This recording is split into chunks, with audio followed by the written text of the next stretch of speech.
I'm so excited for you guys to hear today's guest. Miss Kym Douglas is just filled with tips from all kinds of things, from beauty to design to, she's on the Ellen show, and her, what does Ellen describe you as, Kym? Her freaky companion or something like yeah, that?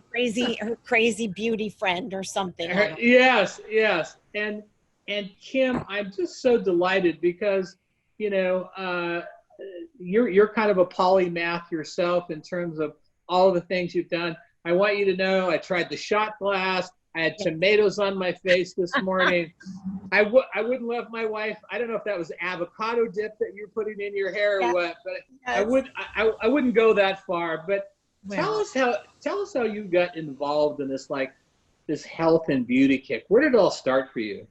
Well, in a nutshell, Dwayne, it was that I started out in hard news, and I was covering up in the Detroit area, Detroit, Michigan, where I'm from. You always have to put your hand up. It's a mitten, you know.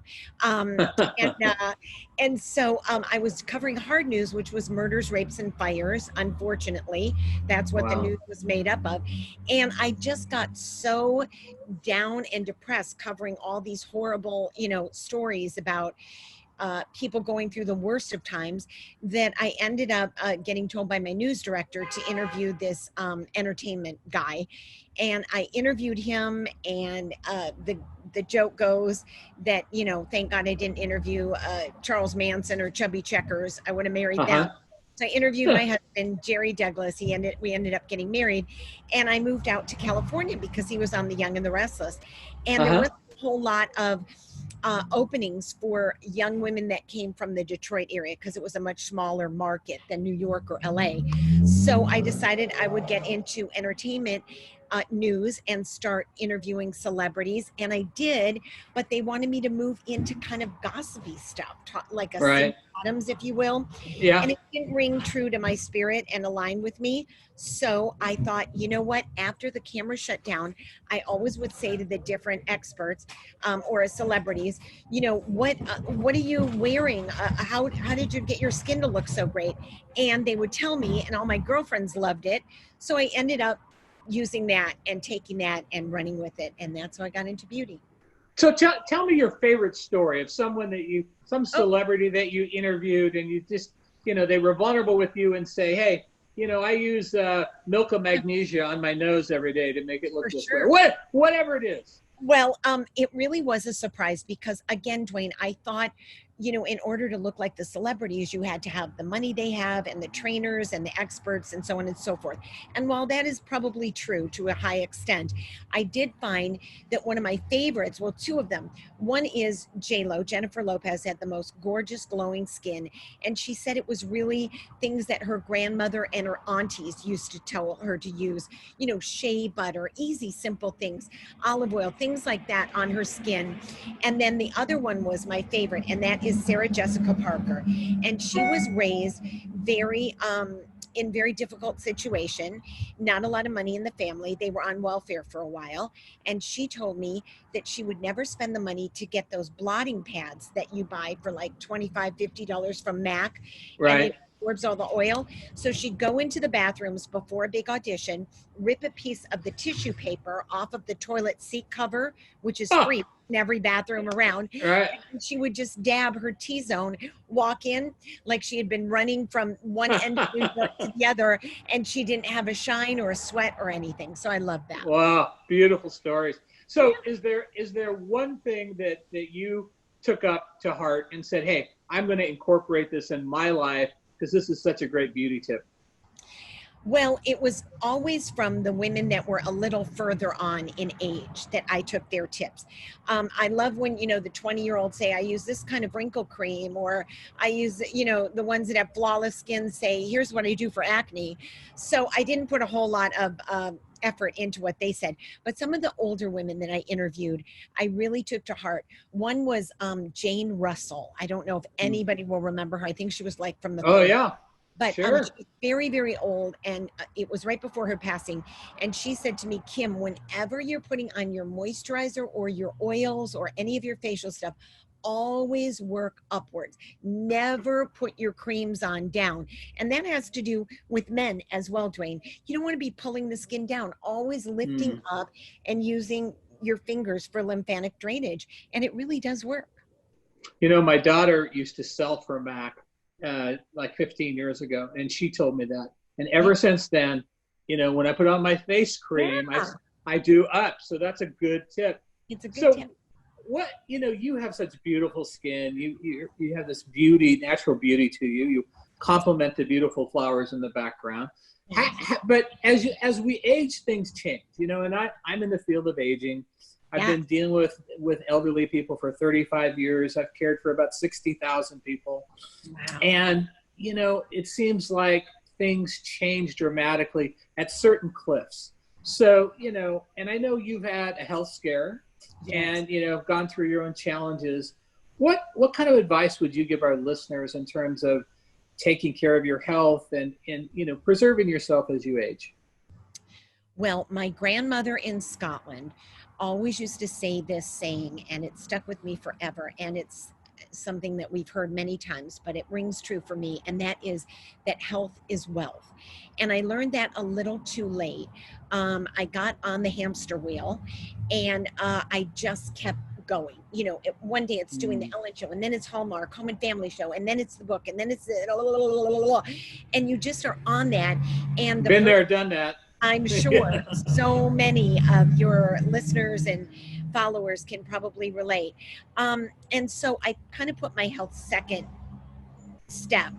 And then, you know, without anybody being in my family ill or cancer or so on and so forth, I was diagnosed with stage 3 breast cancer less than 2 years ago. Wow. And cancer free, super healthy, feeling better awesome. than ever. Just had my 2-year checkup last week, and they said, don't come back for another year, get out of here. So it was the nicest word anybody could say. But congratulations. Thank you. Here is what I would say. I would say that you really, truly have to go inside and really look and find a place that you can go to every day or as often as possible. For me, I've shared this story a few times with many people.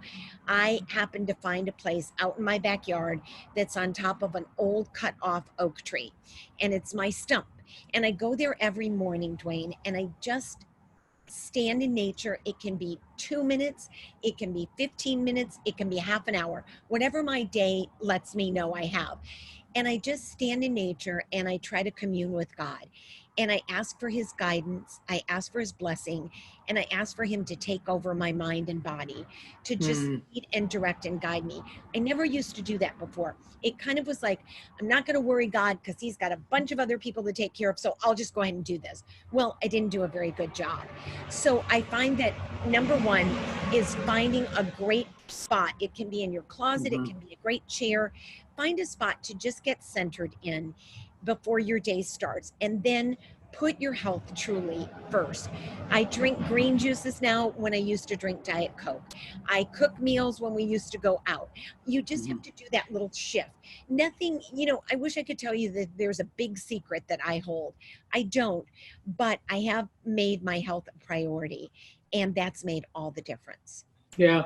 Well, we share a lot in common, Kym, because, you know, I've been on the corporate career track for, you know, almost 35, 37 years. And about 5 years ago, I thought, well, it'd be fun to write a book about all the elderly people that I care for. Yes. And their stories of longevity. So I started writing a book about them. And about 4 months into the writing of this book, I end up with this internal bleed, a gastrointestinal bleed. I go to the hospital and say, man, this is serious. We're going to have to admit you. You're actually bleeding out. You're going to have a blood transfusion. Your colon is bleeding out. And so I'm like, really? This is happening to me? You know, I was 55, 56 years old. And so I'm in the hospital for a few days. They stop the bleed. I tell my wife, I said, well, bring that book that I'm writing in because I'm bored as hell here in the hospital, right? And I started looking at it and I go, you know, this is not about the 60,000 people I've cared for. This is about people like me that work too hard and are not taking time off and making themselves the first priority in life.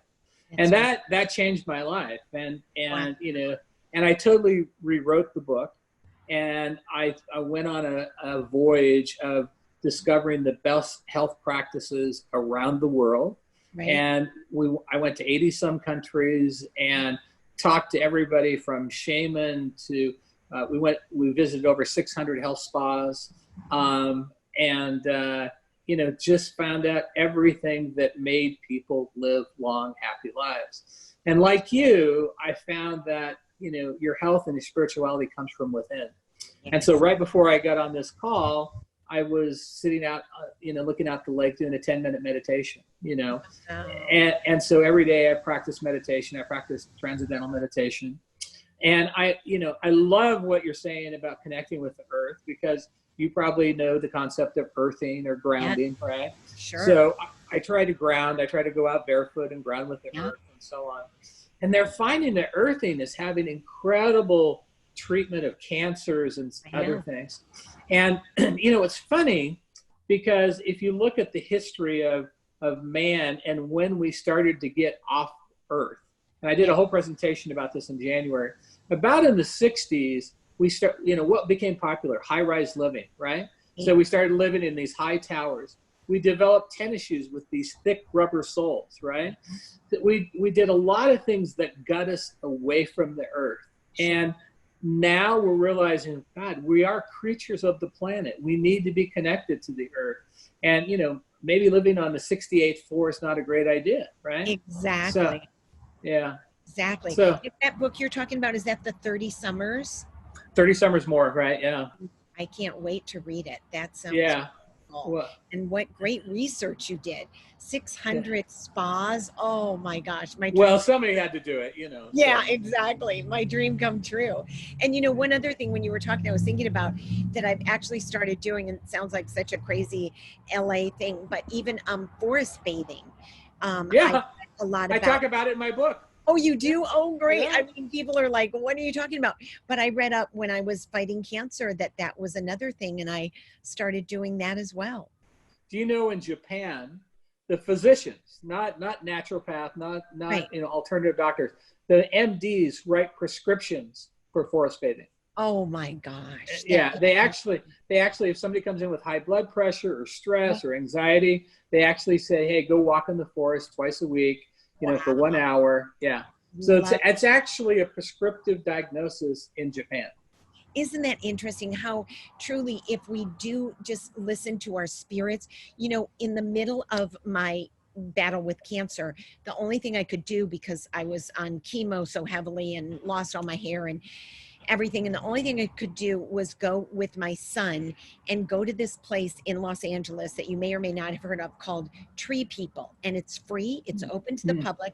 It's a public little kind of park in, believe it or not, the center of Beverly Hills, but it's this area of land that nobody could touch, and it's a forest. It's literally a forest. And for some reason, even though I live near the beach, Dwayne, and I have pretty areas all around me that I could walk that's more city, I was always drawn to the forest to go there with my son, and we would go on these hour-long walks. And I had no idea about that with the physicians in Japan. How interesting. Yeah. Well, I just think we're people of the earth. We need to be connected to the earth. And, we've done a hell of a job of disconnecting ourselves from the earth. And, we need to stop it. But, one of the interesting things, Kym, and I love your opinion on this, is that, I've had the ability to interview all these people that, I think the oldest person I interviewed was 107, interviewed many 100-year-olds. But I found that there's a variety of things that are in place for longevity and happy lives, right? And see if you agree with these or not. And these are all things in my book. So first of all, genetics, and talking to the geneticists and going to the research labs and so on, less than 23% of your longevity is determined by your genetics. I believe and everybody thinks, oh, it's my family history. It's really not. It's less than a quarter of what you can control. Right. But even beyond the diet and the exercise, which are certainly important, I don't know if you remember Jack LaLanne. Yes. Yeah. So Jack used to be a spokesman for me. Wow. And Jack used to talk about his brother, who was about a year older than him. And he said, that guy's going to die early. you know, he doesn't work out like I do. He doesn't eat like I do. And, you know, but his brother was a real carefree guy, you know, and Jack was pretty uptight, quite frankly. Yeah. He was tightly wound. Well, I think Jack lived to 96 and his brother lived to 98. And so that quarter genetics played, but also that this person's happy-go-lucky spirit played a part in it.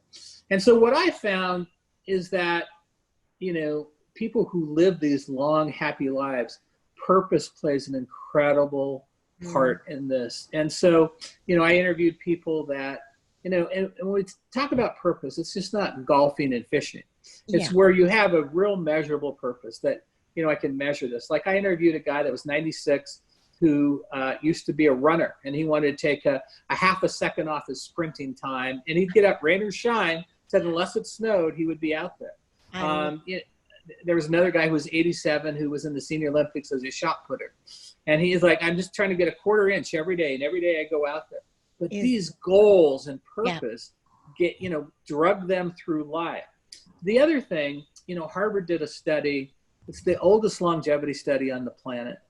And they looked at everything. They looked at genetics and nutrition and exercise and all these things.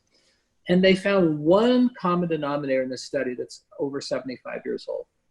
And they found that if you were in a happy relationship by the time you're in your 50s, it will add as much as 7 years of life expectancy to your life.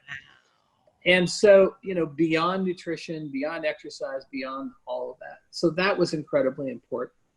And then people who have positive attitudes and live in a world of gratitude. And so getting up every morning, saying your gratitudes. I just did a little video shoot on gratitude 10 minutes ago, and, you know, just told people what I was thankful for, and that, you know, I frame my brain and my day by getting up and doing my gratitudes, right? And it just puts me in a good mood, because there's so many things right now that we can be bummed out about, right? Oh, yes. And so I just think, so I'd love your opinion on those things, if you agree with them and don't agree with them. Here's what I think. I thought your last one was the most important. And I'm not sure if I think it necessarily has to be a marriage, but I do think, just from the research that I've done and the people that I've been around, I think if you just surround yourself with really good relationships, maybe it's two women that have been close girlfriends for years and years and years. My mother, who's 91, and interestingly enough, this is meant for you for sure. She yesterday got put into a rehabilitation center for a fractured hip. That's an assisted living, and I'm just now dealing with that. But I want to tell you that her dear friend, who is 96, who they grew up in a little town called Kilsyth, Scotland, they stayed friends all those years. Yeah. And she's 96, my mom's 91. So that was a span of maybe 85 years that they were friends. They met in grade school. And I think having close, good friendships, whether it's two guys, two girls, 4 women that have stayed together, a great marriage, you know, believe me, I've been married 36 years, and I think that has a lot to do with my husband's happiness. And mine. Anyway, and so, you know, I just think that having those positive, good relationships are definitely really important. And I agree with you 100% about the genetic pool. I know people that are from, you know, mothers and fathers that have done all the wrong things, and they're the specimens of health. And I think that carefree attitude is another really strong one. Just not getting so caught up in all of the have-tos and shoulds. And that was one thing that I shifted from my diagnosis. And that is trying to say no to all the have-tos. Because Dwayne, do you ever do this, or do you know anybody who does? You know, you say, yeah, someone says that they want to go out to dinner or whatever, meet you for a talk about things, and you say yes because you're like, okay, I'll do it in 2 weeks. And then that time comes, and you're dreading, and you got to get ready, and you got to go. You're 2 hours at this meeting, and you have no interest in it. I just try not to do that anymore. Yeah, so, I so resonate with what you're saying. I so resonate because, you know, I'm sure you and your husband get invited to all kinds of cool, fun, sexy things, right? With famous people and so on. And, you know, we do too. I mean, Jeff Bezos is my neighbor across the street. So, you know, Steve Ballmer, the Microsoft executive, lived 4 houses down. So we get invited to all these crazy things. And, my wife and I have come and we said, what's your favorite thing to do? And she goes, sit in our pajamas with a bowl of popcorn, watching Netflix on our bed. Oh my gosh, we are quadruplets because it's really true. Yeah. It really is. And funny enough, we have another connection. Maybe you'll edit this out.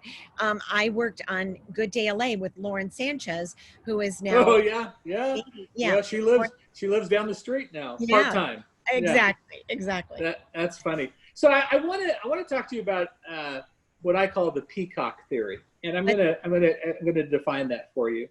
So I think one of the things, and you're obviously a well-revered beauty expert, but as people age, I think they lose this sense of style about themselves. And this has been, doing this work for 35 years, my interpretation. And especially as they get into a communal setting or, where they live in a facility or whatever, and people start to dress them and put on their makeup, right? And you think about, Kym, if you didn't get to put on, that beautiful pink dress that you have on, I'm assuming it's a dress, but if you didn't get to choose that, if you didn't get to say, hey, this is the eyeliner that I'm going to wear today, or this is the lipstick, or this is the hand cream that I'm going to use. And so all these choices are starting slowly remove from you, and that removes your identity, right? It moves your conscious choice. And the Peacock Theory is about elderly who want to remain to have that identity, and people that take an interest or an image in what they look like, their fashion sense, how their hair is done, their nails, whatever, their makeup, and because they want to be seen as who they are. They want to strut their stuff. That's the peacock, right? I like that. And so I think that's a vital part of longevity. My mom, who was my hero, she got Alzheimer's and passed away. But when she used to go to the doctor, she would be dog sick. I mean, throwing up, fever, and she would get on her best suit, her best lipstick, put on her rouge, and she'd go to the doctor, and the doctor would say, well, Colleen, how are you? She'd say, oh, I'm fantastic. I'm like, Mom, don't say you're fantastic. You were puking 10 minutes ago. Exactly. She goes, oh, I don't want to worry the doctor. I'm like, that's why we're here. But she was so invested in the Peacock Theory about, hey, I'm fine. This is how I look. I look how I feel. I feel how I look. Do you believe in that? Do you believe in, that? I am going to try to find a picture or send it to you after our interview of my mom at 91. She still gets her hair done once a week. She gets her nails done, well, prior to obviously COVID, but her nails done. She puts on every morning all of her jewelry. And when I say all, Dwayne, I mean all. And I think it's like Mr. T jewelry. Yeah, exactly. You could calm that down a bit, but you know what? Who am I to say? And she wears all of her rings, and it's for her to sit on her sofa and watch Jeopardy and the Game Show Network with Steve Harvey. And it's for herself. She is not seeing anybody else. Her caregiver will come in at certain times and certain days, but she does it for her. And I agree 1,000% with that Peacock Theory, because I remember when I started losing my hair, when I had no eyebrows or eyelashes and my skin got very green and gray, I would feel so terrible. And when I was able to put on my wig that they had custom made for me, oh, just come here for 1 second. We're in an interview, and I promised them that you would never interrupt or anything, but this is Dwayne. Is this the famous Jerry Douglas? Oh my God. I'm so privileged. Say hi to Dwayne. Hello, Dwayne. How are you? I'm honored, sir, to have you here. Aww. I've heard so much about you. Well, I've been around a long time. Your reputation precedes you. It walks into the room before you do. Oh, you're so sweet. Well, I told you he would interrupt us. I'm doing an interview. Is there anything that can wait, Jerry? No, just leave the door open. Okay. Anyway, so what I was saying is, when I had all these things that were working against me and were so bad, when I look in the mirror and I would get up, I would feel sick, because everything looks so bad. And even if I could muster up the strength to go to the grocery store, people would look and they'd be like, you'd see the pity on their face. But when I would put my wig on, Dwayne, and I would sit in that makeup chair before I went on the Ellen show, right in the middle of my chemo and still fighting, or on one of the other shows, and they put me in a pretty dress and they do put false eyelashes on me, you know what? I felt better. Yeah. Healthier. I Yeah. felt stronger. I felt like I was going to fight this and I was going to win. And it was, nothing changed. The medication was still the same. It was still bad. But the only thing that changed was my perception of myself. And I believe in that 1,000%. Yeah. Well, sometimes we got to trick our own brain, right? Wow. Because your brain, I'm big into Chinese medicine. In fact, I'm having an acupuncture treatment here in an hour. Oh. And, I think in Chinese medicine, oftentimes they don't tell people when they're ill. Japan does the same thing. And so, if you get cancer at 80, they may not tell you because they don't want the stress of worrying about the disease to make the disease worse. And it's interesting, it's interesting. You say, what's behind that theory? Is that, and I think sometimes we have to trick our own brains to say, hey, we're healthy, because our brain is the control center that tells us what we should be doing.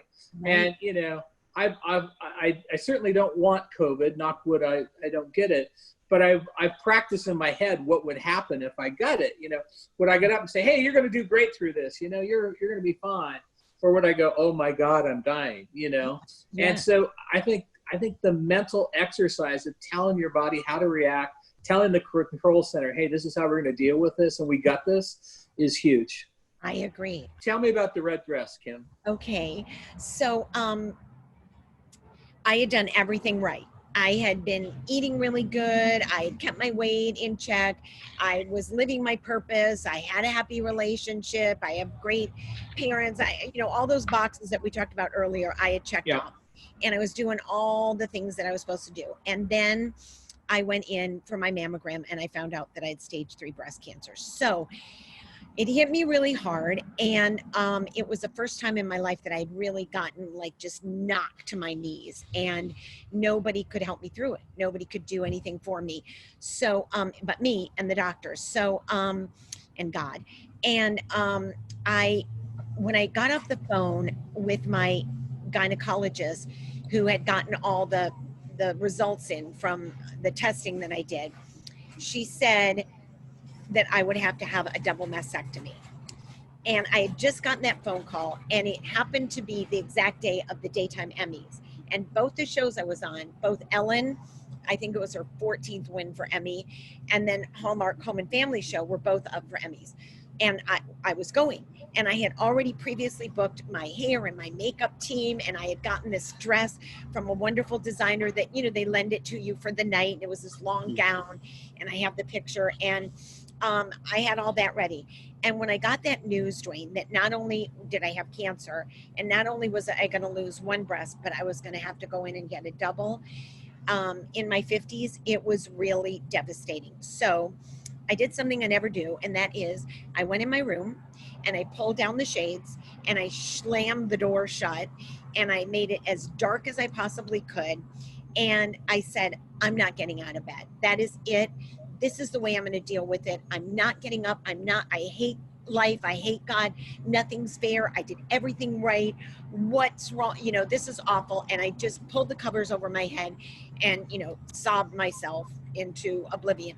So my husband sat and watched all this. And about an hour later, he came in and he said, I know how you feel right now. I know what you're going through right now and how you're feeling. You've expressed that. And he said, but I think that you should get up and go to the Emmys. And I was furious. I'd never been madder at him in my life. How dare you? Nobody at the Emmys has to deal with what I'm dealing with. This is horrible. I'm awful. I'm never going anywhere again. And he said, well, you have two choices. He said, you can lay here and you can, and nobody would blame you, cry and just be so upset and so sad. But he said, that's not going to do anything for you, and it's not going to change anything. So here's what I think you should do. I think you should get up, because the makeup artist is in the other room, the hair person is coming in an hour, and your red dress is hanging in the bathroom. And I think you should put it on. And I think you should go out there and you should look Cancer right in the eye, and you should say, you're not going to take me down. Wow. And I pulled the covers off, and I got up, and my gray face and my balding head and my no eyelashes and my ripped up nails that had been eaten away by chemo, and I got pieced and pasted together by a hair girl and a makeup artist and a designer. And I walked out and I took a picture that night that I've never taken before, because anytime a camera comes on me, I've been trained, I smile. That's just what I do. Yeah. But when that camera came on that night, every picture I was like this.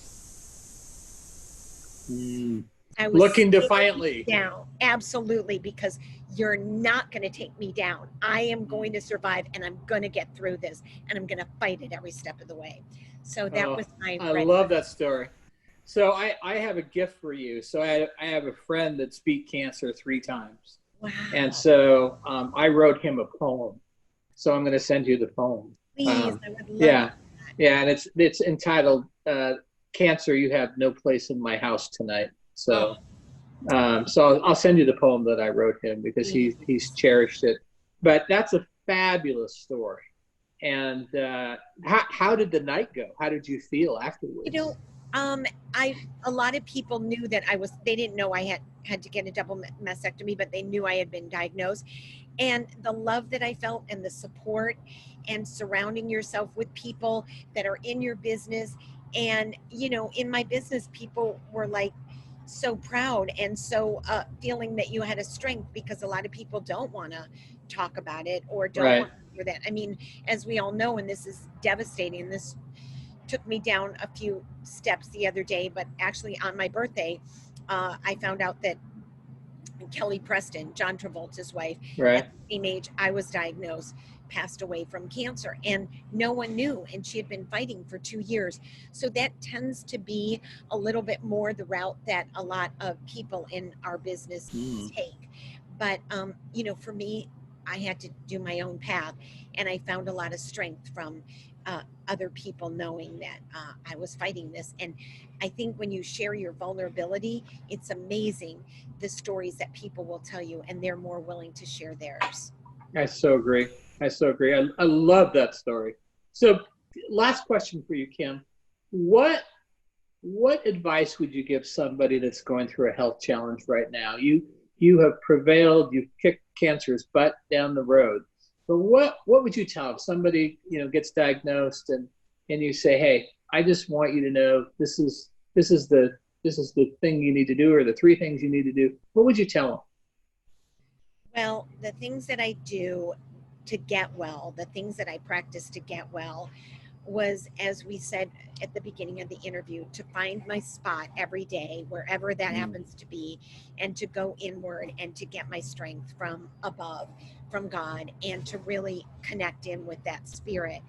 The second thing is to really restructure your health, and that is, for me, you know, the green juices, and taking a daily walk, and being with people that I truly love to be around. Shifting those priorities from one of fame and self grandiose to one of giving back, and of purpose, and of sharing. Just sharing. I found that even just sharing on my Instagram, which became my new business, of what I was going through, that people were so hungry for that, and so wanted to hear what you're doing, because maybe they're not fighting a disease or an illness, but maybe they're going through a divorce, or the loss of a child, or so many other things. So I think sharing that vulnerability is really important as well. And here's the thing that I truly just grabbed onto, Dwayne. I just believed in the bottom of my heart that this too shall pass, that it's going to get better, that I'm going to be well. And I held on to that so strongly. And I saw and I pictured my health and my wellness, and where I was going to be, and what I was going to do when I got well. Wow. Great words. You know, my mom used to have an expression, we will all walk down the long tunnel of darkness before we get to the light. Oh. And you have walked down the long tunnel of darkness and got to the light, and it shows in your words of wisdom and your effervescence and how you face the challenges of the world. And I'm so honored to have you on Walk This Way today. You have been a delight. So thank you so much for being on our little broadcast today. We so appreciate it. Thank you. It was my honor. It was such a joy and pleasure to meet you. And I'm going out right away and getting my book, 30 Suckers, and I'm reading it and getting all your advice.